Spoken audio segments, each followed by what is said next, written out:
But as for you, the Lord took you and brought you out of the iron smelting furnace, out of Egypt, to be the people of his inheritance, as you now are. God had rescued his people from a powerful empire in a fiery furnace before, and in Daniel 3, he did it again, which is exactly what these three Hebrews trusted God to do. Amazingly, when the men were thrown into the furnace, the king saw 4 men instead of 3, and the additional man looked like a son of the gods. Some believe this fourth figure was an angel, while the others believe it was a pre-incarnate appearance of Jesus, the second person of the Trinity. Regardless of the exact nature of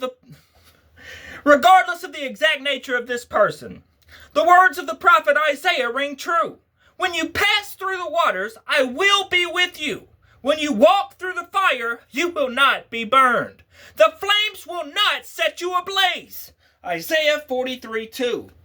After seeing the men walk out of the furnace unharmed, King Nebuchadnezzar exclaimed that no other God is able to save like this, and that was a true statement. There is no other God who walks through the fire with his people. God, through Jesus Christ, took on the suffering and death of his people at the cross to rescue them, ultimately from suffering and death. Like these three Hebrews, Jesus was held captive under a pagan world empire, Rome. He was handed over to die, and then he emerged from death 3 days later.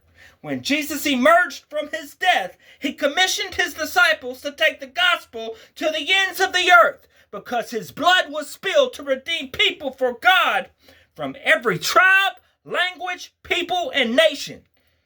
Revelations 5:9-7-9. In Daniel 3, the pagan king praised the Hebrews' God and prohibited the people of any nation or language from speaking against him.